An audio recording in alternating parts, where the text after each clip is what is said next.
بہت اچھا سوال کیا ہے، بہت بڑھیا سوال ہے کہ بھئی ایک طرف تو اللہ تعالیٰ سنسار کا سچا مالک یہ کہتا ہے کہ میں اپنے پیدا کیے ہوئے انسانوں سے یعنی اپنے بندوں سے 70 ماؤں سے زیادہ محبت کرتا ہوں۔ 70 کا مطلب قید نہیں ہے، 70 کا مطلب عربی میں ہے بے کوئی حساب ہی نہیں ہے، 70 ماؤں سے زیادہ محبت کرتا ہوں۔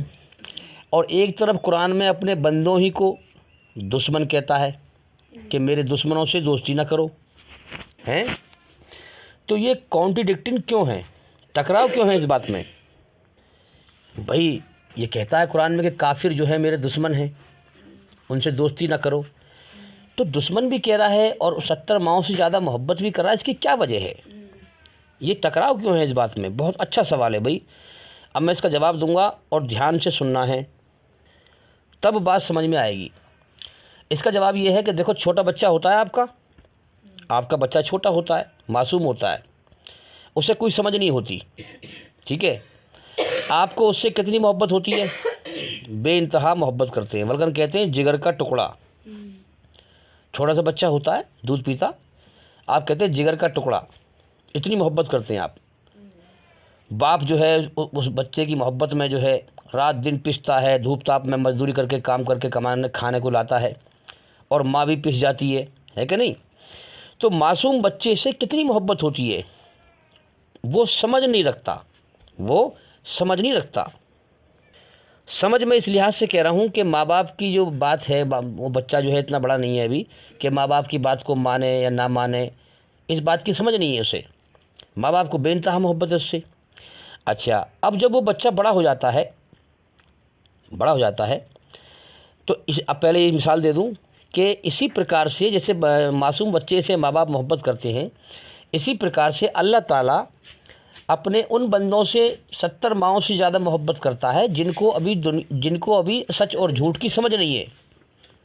سمجھ کیسے؟ مطلب اللہ تعالیٰ اس دنیا میں انسان کو جیون دے کر اس کا ٹیسٹ لیتا ہے، اس کا امتحان لیتا ہے، پھر اپنی بنائی ہوئی رچنا کے آدھار پر اس تک اپنا پیغام پہنچاتا ہے، اور اس کے دل اور من میں یہ بات بٹھا دیتا ہے کہ یہ میرا پیغام ہے کہ میں نے تجھے پیدا کیا ہے، میں نے تجھے جیون کا سمے دیا ہے، یہاں زمین و آسمان میں سب کچھ میرا ہے۔ یہ اس کے دماغ میں، خیالات میں، اس کے دل میں یہ بات اللہ تعالیٰ آگاہی کر دیتا ہے۔ اب وہ یہ ایک پیریڈ ہے اللہ کی طرف سے، ہے نا؟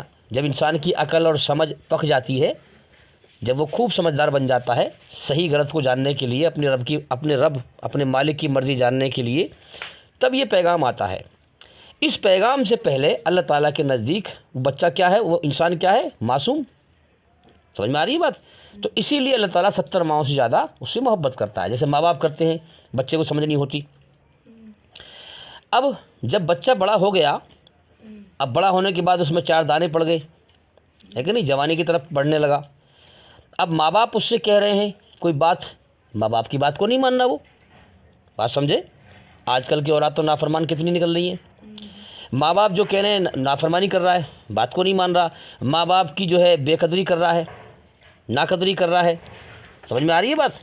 اب ایمانداری سے بتاؤ، کیا ان ماں باپ کو وہ اولاد اچھی لگے گی؟ پھر ایمانداری سے بتاؤ، جب تک معصوم تھا اسے سمجھ نہیں تھی ہیں تو ماں باپ محبت کر رہے تھے اس سے، لیکن جب وہ سمجھدار ہو گیا اور ماں باپ اسے کوئی حکم دینے لگے کہ بیٹا یہ کام کرو، وہ کام کرو، اس کے فائدے کی کہہ رہے ہیں، اور وہ اس کا انکار کر رہا ہے، تو اب وہ کیا ہوا؟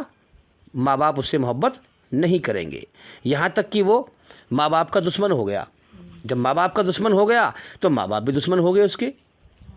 تو یہی طریقہ ہے اللہ کا۔ اللہ تعالیٰ اپنا پیغام بھیجتا ہے، اللہ نے اس کو پیدا کیا ہے نا، آنکھوں کے اندر دیکھنے کی طاقت دی، کانوں کے اندر سننے کی طاقت دی، زبان کے اندر چکھنے اور بولنے کی طاقت دی، ہاتھوں کے اندر پکڑنے کی طاقت دی، پیروں کے اندر چلنے کی طاقت دی، زمین کا بچھونا بچھایا، آسمان کو چھت بنایا، پوری کائنات کو اس کے لیے چلایا، اس کو پھر بچے کے روپ میں اس آتما کو دنیا میں پیدا کیا، روح کو، اور پھر اس کے بعد میں جو ہے اس کے اندر جوانی کی طاقت ڈالی، اس کے اندر عقل کی سمجھ ڈالی ہیں، ہاں اس کے اندر جو ہے عقل کے اوصاف دیے سمجھنے کے لیے، صحیح غلط کو سمجھنے کے لیے۔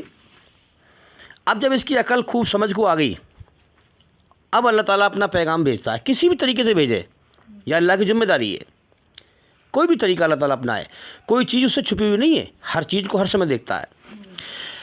تو اب وہ جب اللہ کے پیغام کو جھٹلاتا ہے اور گھمنڈ دکھاتا ہے، اہنکار دکھاتا ہے، اور اللہ ہی کا دیا ہوا کھاتا ہے پیتا ہے، اسی کا جیون دیا ہوا، اسی کا دیا ہوا کھا رہا ہے پی رہا ہے، سب کچھ اسی کا استعمال کر رہا ہے، اس کی ساری نعمتیں استعمال کر رہا ہے، اور پھر اسی کے پیغام کا انکار کر دیتا ہے، اس کا دشمن بن جاتا ہے۔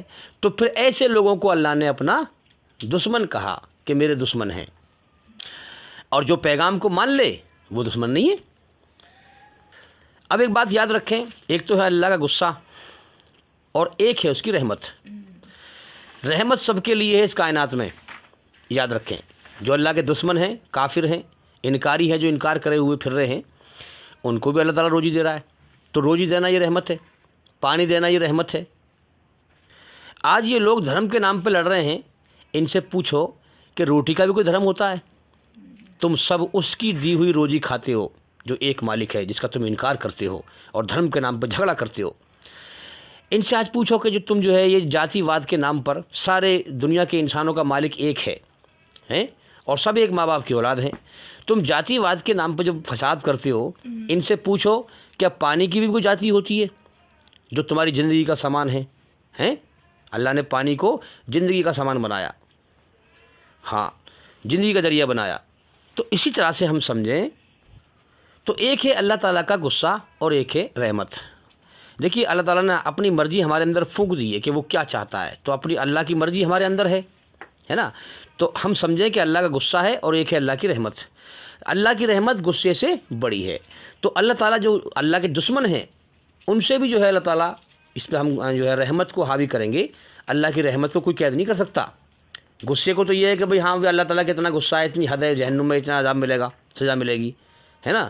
دنیا میں بھی جو کسی کو جو ہے یہ کر دے گا وہ کر دے گا، لیکن رحمت کی کوئی حد نہیں ہے۔ تو اللہ تعالیٰ کی رحمت سب پہ حاوی ہے کہ میرا بندہ دشمن تو ہے، چلا اس کو جو ہے اور غور کرے، مجھ سے ڈر جائے، میری راہ پہ آ جائے، میری مرضی پہ آ جائے، موت تک میں نے جیون کا سمے دیا ہے، تو اللہ کی رحمت پھر بھی اس کے اوپر حاوی ہے۔ تو اللہ تعالیٰ اپنی بنائی ہوئی رچنا کے آدھار پر اپنا سچائی کا پیغام پیغمبروں دوارا بھیجتا ہے، جیسے بھی بھیجے اللہ کی مرضی ہے، ہر زمانے میں اس نے بھیجا اور آج بھی بھیج رہا ہے۔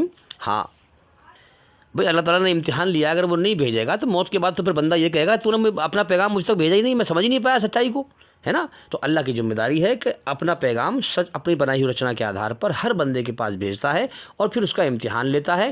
جو اللہ سے ڈر جاتا ہے، اللہ کی مرضی پہ آ جاتا ہے، اس کی شرن میں آ جاتا ہے، اس کی پناہ میں آ جاتا ہے، وہ کامیاب ہو جاتا ہے، وہ جنت والوں میں شمار ہو جاتا ہے، سورگ والوں میں۔ اور جو اہنکار دکھاتا ہے، گھمنڈ دکھاتا ہے، نہیں مانتا ہے اور جیون کا سمے برباد کر کے مر جاتا ہے، وہ مرنے کے بعد نرک کی آگ میں جاتا ہے۔ نرک اللہ کی غصے کی جگہ ہے اور سورگ جنت اللہ کی رحمت ہے، کرپا دیا ہے۔ امید کرتا ہوں کہ سوال کا جواب ہو گیا، اور وہ انشاءاللہ زندگی رہی تو پھر ملاقات ہوگی۔ السلام علیکم ورحمۃ اللہ وبرکاتہ۔ ہمارے چینل کے اندر جا کر کے ایک ایک کر کے سبھی ویڈیو دیکھیں اور سنیں، تاکہ جلدی جلدی اندھکار سے نکل کر روشنی میں آئیں۔